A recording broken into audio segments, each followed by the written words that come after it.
Welcome to the Once and Future Authors podcast. I'm Stephanie, and I'm so delighted to have with me, well, she's not just an author. Amy Bernstein is, she says, a writer, a daydreamer.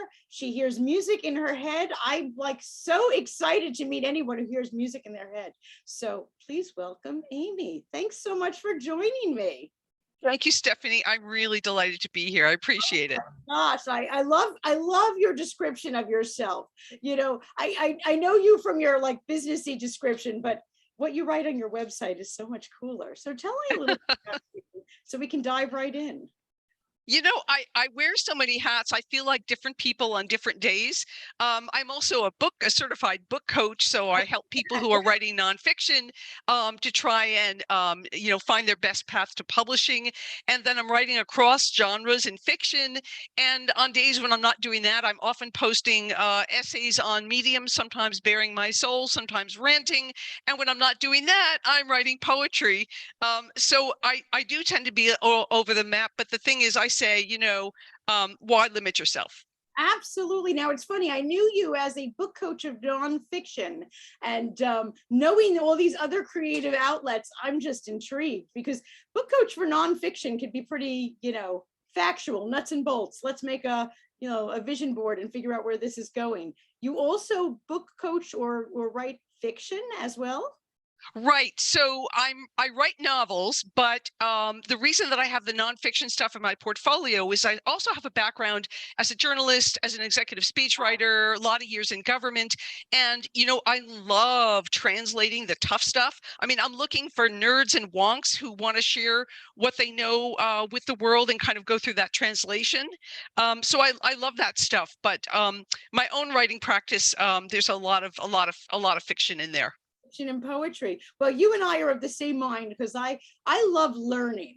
So whenever I work with someone who's writing nonfiction on a topic I know nothing about, I always feel like, look at me now, I'm the expert on whatever that book was about. I love that too. What was the furthest away subject that you ever ended up working, like something you'd say, I never thought in a million years I would kind of become the Jeopardy expert on this subject? That is such a good question. It happened, it's outside of my book coaching practice, but when I was working in government, I was working on incredibly technical material, and then I would eventually fall in love with it and want to really understand it. So I worked in the transportation field for several years, and there was a window of time there when I could really talk nuts and bolts about public transportation and what you have to go through to get systems built, and a lot about the different kinds of capacities and train sets and the engineering and environmental designs, and also the legal side and some of the policies and the law. So there was a moment there where I seemed to know a little bit about a lot of things.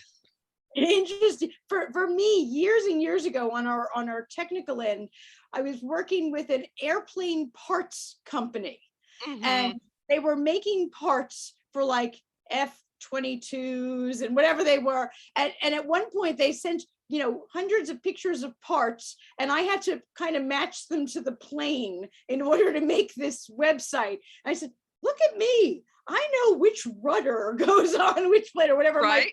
So right. At that gleaming moment in time, you could have asked me anything. Of course, now I'm lucky I know which door to go in. Well, right, because it kind of goes into our short-term memory, doesn't it? I mean, we know it when we need to know it, and then we kind of stop knowing it at a certain point. There's only so much room in there, isn't there? Yes. I mean, it gets a little crowded in there if you keep all of it.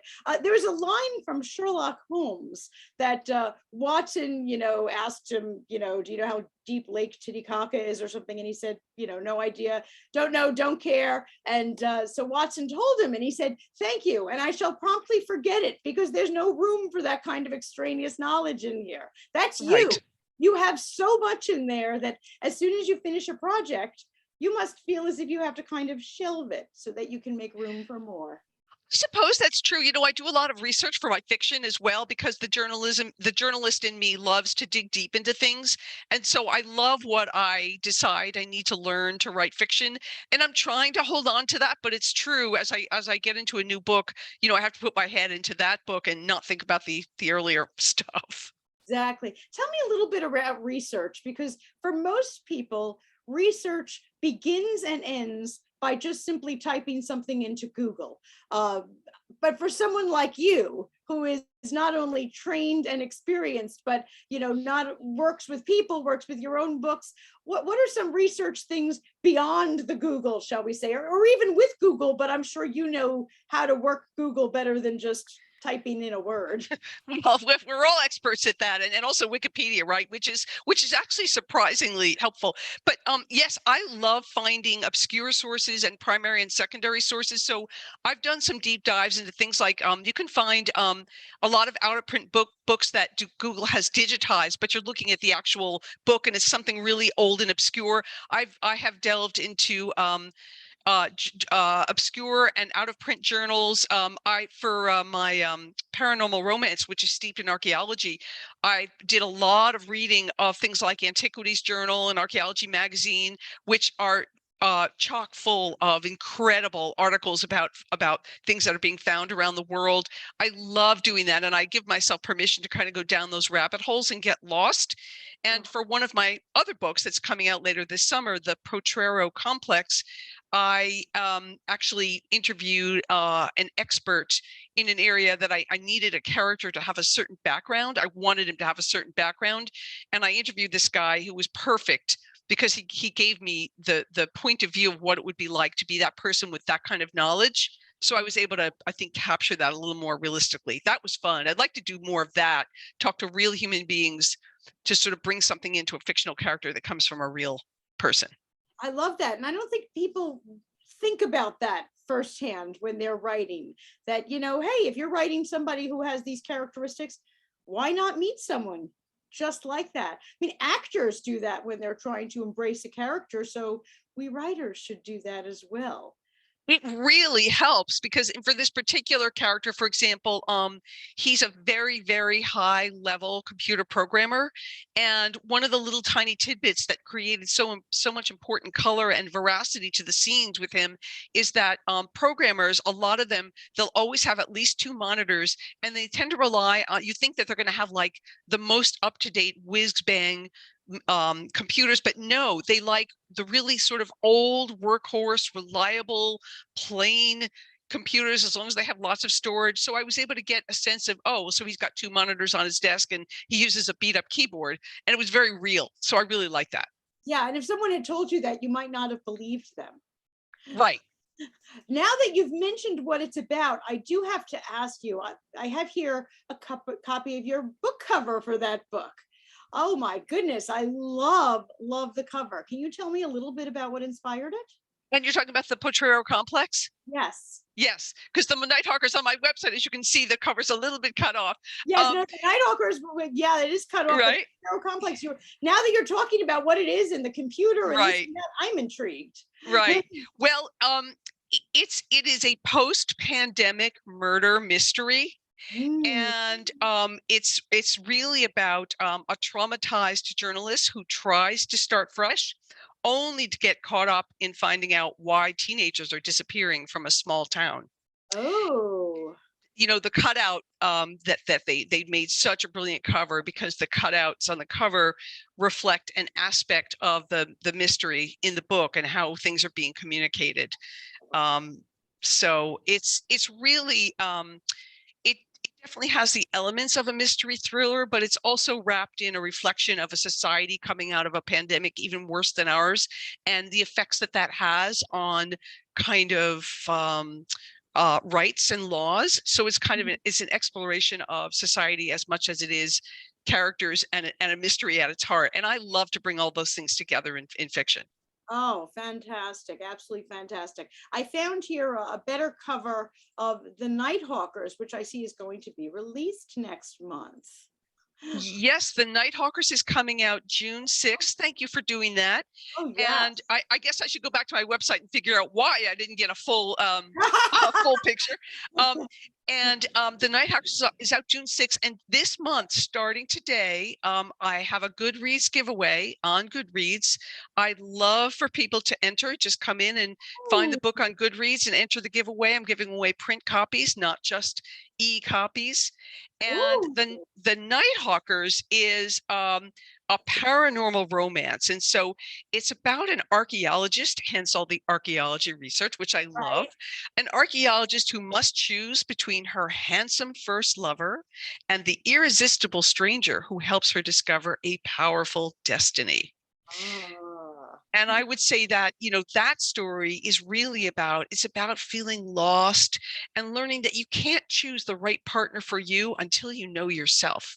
Mm. So I'm trying to weave those stories together. I think it's a fun read.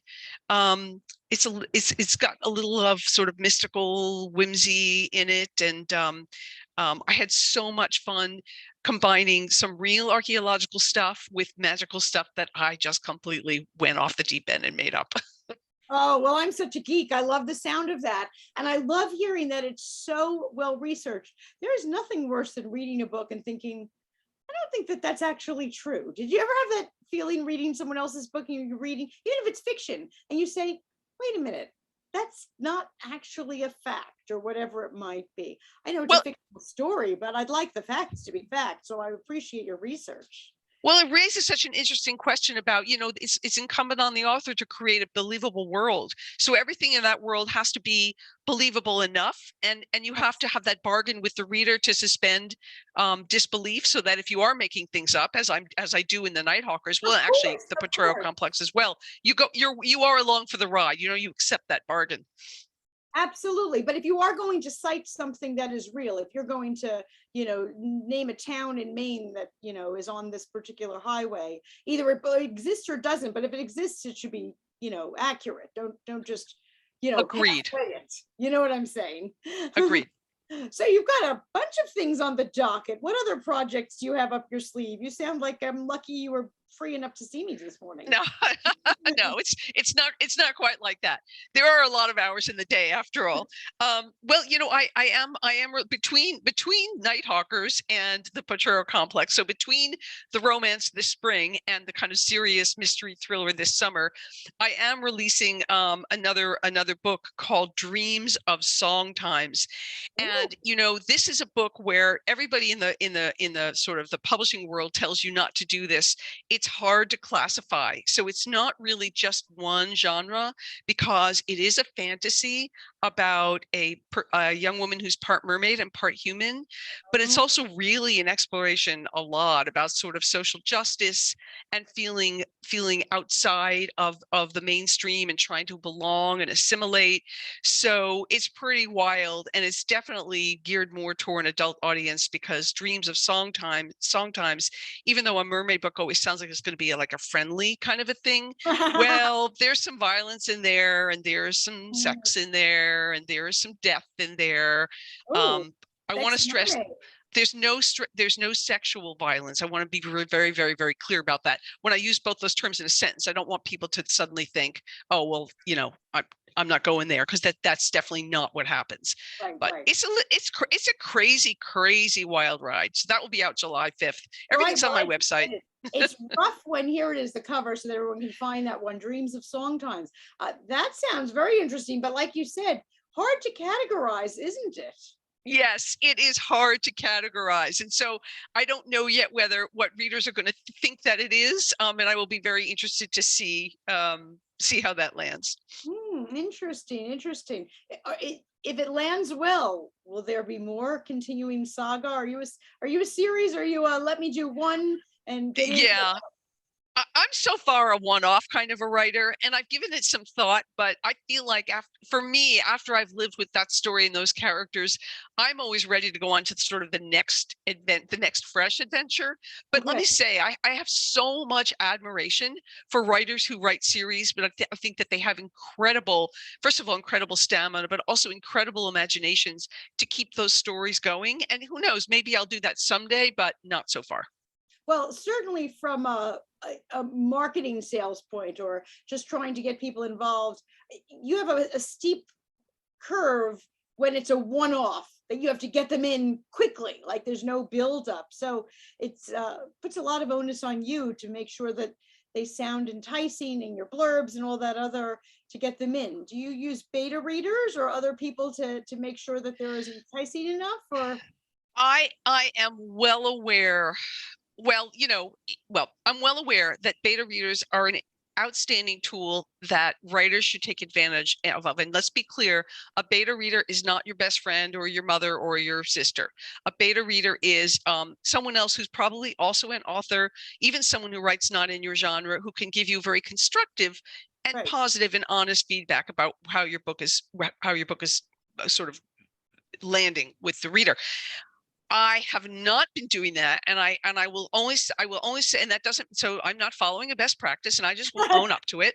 I will say that the Wild Rose Press and Regal House Publishing, which are bringing out 2 of my novels, gave me excellent editorial attention, and I think that I submitted manuscripts that were in very good shape, and we obviously tweaked those and fine-tuned them to make them as good as they could be.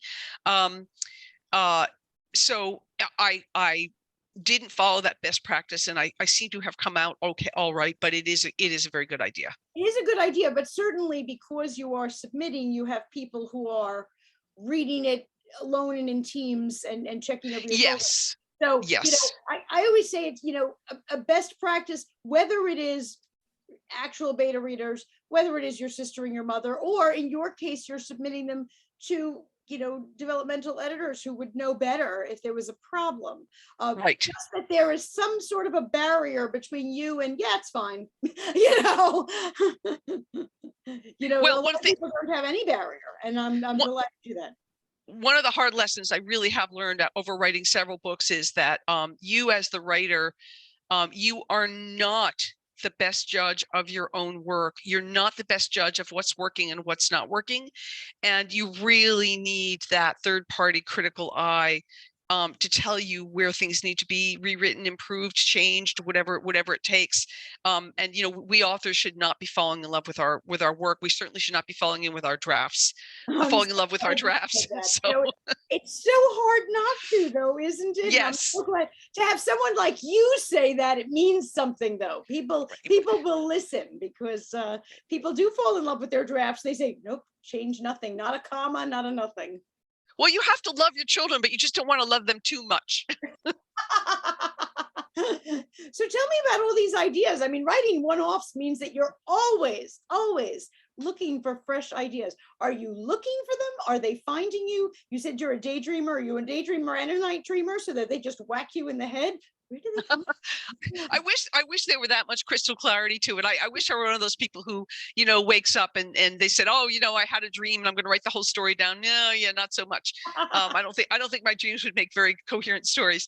I honestly cannot. I think that I think I pull things from so many different places. I mean, sometimes maybe it's something that I read in the news, or maybe an idea just comes to me, or maybe it's something that's just been in the back of my head for a long time, and then it sort of comes to forward. And I have ideas that I play with, and then I leave, then I abandon. I think you're looking for what feels sticky to you as a writer, and some things are going to end up feeling sticky, and some things are not. Sometimes you just also have to be incredibly determined. I will mention that with the Nighthawkers, the paranormal romance that's coming out June 6th, I started that book easily a couple of years ago, I think, before the pandemic, and I got probably about a third of the way in, maybe somewhere around there, and I really wanted to tell this story. And I really woke up one day and I said to myself, self, this is not working. This is crap. It's so boring. You wrote yourself into a corner. It's awful. And at that point, you're either going to start over because you so want to tell that story, or you're going to walk away. I started over, and I got it, and I eventually got it right. And I'm so glad I stuck with it. Oh, good for you for realizing it was crap. A lot of people don't. They really, I always try to kind of equate it with going off on a hiking trail. And if you're hiking and hiking and hiking, and as you're going on, you feel like, wow, this trail has gotten a lot of undergrowth. Wow, I'm whacking things out of there. I can barely see the trail. You probably lost the trail miles back. Like, you don't even know that. And you can just keep pushing, and you get scratched up and everything else. Or you could recognize the fact that, yeah, you're off the trail. Go back, find your car, and start again on the Right. right trail. And that's exactly what you did with this book, but good for you. Not easy. You know, a lot of people, you're a book coach. You know, a lot of people who just keep pressing forward. Well, exactly. And as a book coach, one of the things that you help to do with a writer, you're not editing their work. You're really helping them find that path structurally and sort of stay on it, which is so important because your metaphor is so apt. You really can get so lost, and you don't even know where you're going with your story anymore, and you have to kind of pull back. And Yeah, yeah. How do people know? How did you know? Did you wake up every morning and was it coming in the form of, I'll say, writer's block, and you just felt like, I can't do this any longer, or did you look back and read and say, I don't even want to read this? Yeah. I literally could feel myself writing myself into a corner where the energy of the story, it's like a train that maybe it came out of the gate at a pretty good clip, and then it was just like slowing down and like huffing and puffing, and I felt myself trying to like create scenes to breathe some life back into it. Mm, And I just felt instinctively that I had sort of written it to its death. Like I just brought it to, I said, you know what, this isn't right. They shouldn't, these main characters shouldn't be here doing this. They should be probably over here doing that. It's like, why did I bring this other character in? I'm trying to save something that's broken. I really think it was just instinct. And I'm really glad that I'm glad I stopped when I did. And I'm glad I just went back to the drawing board. And I did a tremendous, as I usually do, a lot of outlining and character sketches and thoughts about story arcs and that kind of thing. I mean, you and I have both, whether it's books or even television sitcoms, you've seen a million episodes that you say, yeah, they went too far. Like this should have ended last season. And like you said, they kept plowing forward and putting out scenes, and you're saying, yeah, this should have ended. I've seen entire seasons of shows that should have never been written. Or I was just at the theater last week and thought, you could have ended this play 25 minutes ago. We would have all clapped, but you just had to write those last 25 minutes for no reason. You know, it happens professionally, so there are plenty of writers who are stuck in that same boat and afraid nobody wants to throw away 5, 10, 25,000 words. Was it scary when you hit delete, or what did you do? No, I know. And I set it aside, and I don't even remember how long of a break I took. I think I interrogated myself and said, am I done with this, or do I want to get it right? And in this case, I said, I want to get it right. Oh, Um, and so, I mean, and that's not an uncommon path. And it's just all about slogging through the uncertainty until you get to a place of greater. I mean, many books I've written, I'm 3/4 of the way through and I say, I don't know if this is going to work. And I've read famous writers who felt the same way. They've gotten very far and they're like, I don't know if this is going to work. I don't know if I can even end it. And, you just you try to fight your way out of the, you know. you are absolutely right. Absolutely right. But you have to be in tune to that. If you just keep, like you said, slogging forward, Yeah. you're not really in tune to that. Well, let's talk about your book coaching for a moment. Is there a book that you kind of wish, we're just going to put it out there because I'm a huge manifestation person. Like, for example, I know for myself, our publishing company is published on 6 continents. We are missing 1 continent. So lately, every show I do, I say, if anybody knows someone in Antarctica personally, please give me an introduction. We're going to see if they want to write a book so we can go 7 continents. So what do you want to put out there? Is there something in a nonfiction, gosh, if that phone would ring and somebody wants to come to me in this area or that area, is there something out there you're waiting for? Yes, I can give it to you both hypothetically and based on something I read. And what an amazing question that is. And I wish I could be even better prepared for that question. I live in Baltimore, which is the home to the Space Science Telescope Institute, which has launched the Hubble and also the James Webb telescope, the one with the many, many, many mirrors that are extraordinarily far out in space and basically exploring the near origins of the universe. Now, I don't understand the first thing about astrophysics, physics in interstellar space, but I think that there have been many, many, many good books written on these things for a lay audience.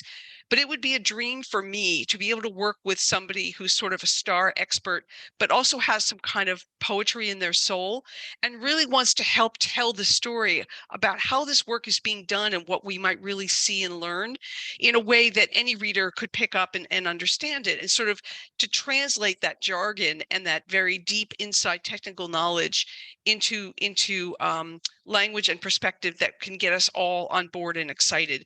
I love that. I want to work with the nerds and the wonks who know so much, but a lot of it doesn't always just get sort of shared with the outside world. And I was reading recently, and I'm sorry I don't remember her name. There's a brilliant writer. She might even be here in Maryland, who's written several books about trees and how the root systems communicate. And to work with someone like that, now she's apparently done just fine on her own, but to work with someone like that who or like maybe the mycelial network of mushroom systems, this notion of the incredible things that are out there in the world, in nature, in the physical world around us, that there's stories that need to be told. And I would love to help writers tell those stories. Oh, that story I definitely want to read. I am so about those networks. There's a network in Utah that I'm dying to see called Pando, that all of the trees are interconnected and they're actually Right. clonal. So it's one of the largest living organisms in the world. And the thought of someone assisted by you getting into the actual story of that is definitely a book waiting to be written. That's for sure. Yes. So now we've put that out into the universe You for have. sure. Okay. I can't imagine that if I had sent you that question in advance, you were going to answer it any better than you just did. I love that. And I'm all for it. Put it out there in the universe. Now, Amy, you do have to promise me that when those people call you and those books are coming out, that not only I want to be there at the book launch and signing, I want to be right there saying, I started that one. I was instrumental in this book coming out here, but you're actually going to be back on the podcast because we're going to talk about that. That's exciting. It's a date, Stephanie, and I promise to give you the biggest shout out in the world. So Oh, I'm going to love that. I'm going to be spreading it all over. Manifestation, everybody, get on the show and talk about what you're looking for. That's just fabulous. So I know you've got these fiction books that I assume if they're ready for pre-release already, and I could click on the button and buy it today, I'm guessing those were already written. So is there anything that's on your computer right now half done, or is there some thought that you want to give us a little preview? I don't think I'm ready. I will say that That's okay. I'm trying to work on two. One is I'm trying to create something that we would consider more literary fiction, meaning the hardest thing I've ever tried to write. It's big and serious, and it's in such an early stage that I can't talk about it. The other one may turn into if I am able to pursue it, it'll be a YA young adult novel, and it told in alternating voices between about a 12-year-old and her partially estranged grandmother, and so you get them each telling a story of a kind of a journey that they take together. But that also is such early days, Yeah, and no worries, no you never worries. know, you never know. Absolutely. I love how you just described literary fiction. I'm gonna live with that one. If it's really big and heavy and the hardest thing you've ever written, it must be literary fiction. Because people Right. have said that to me. People will ask me, well, I understand what romance is, I understand what mystery is. What's literary fiction? I'm gonna go with the Amy Bernstein. That's going to be my definition forever. The biggest, heaviest, hardest thing you've ever written. Now it's literary fiction. Well, Awesome. not to give literary fiction a bad rap, but for me, that's what the lift feels like. It does. It does. And just as you were saying it, I was laughing because I was thinking of all of the books that I would definitely say, yep, that earned it. That earned it. And sometimes people will say, is this? And now I realize that I subconsciously had a little line in my own sand, how I determined whether it was or wasn't. And you just jumped right in my head and told me what that line was. And I so appreciate that. Well, the definition I always read about literary fiction is it's less driven by plot than it is by sort of ideas and kind of the atmosphere of the thing. Yes. And so it may not have that page turning quality, but I think you and I have both read books that would be called literary fiction that still page turners. I mean, I think Maggie O'Farrell's Hamnet, which I read quite recently, is a great example of literary fiction because of the way that it's written. It's sort of very elevated, and there's a lot of kind of heightened and sophisticated use of language, and the way the scenes are written, and yet it's practically a page turner. Exactly, exactly. And certainly people who are writing great literary fiction like the one you cited are not afraid of plot, you know. Right. They certainly want people to want to read just as much as the rest of us. So no, that was a great description, and you're absolutely right.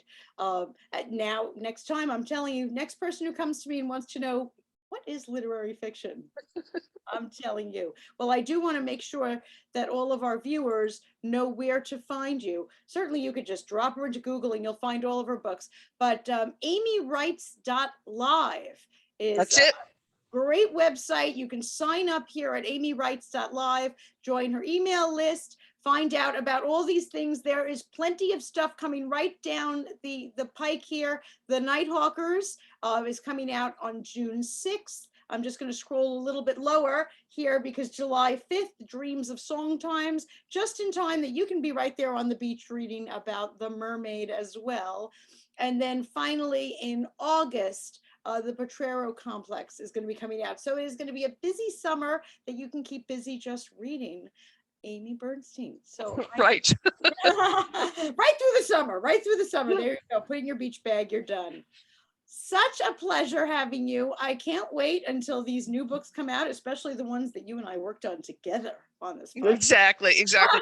Stephanie, what a pleasure talking with you. Thank you so much for having me on the program. I really enjoyed the conversation. Oh, thank you so much for joining us. And you and I will absolutely keep in touch. Terrific. Thank you. You're welcome. Bye.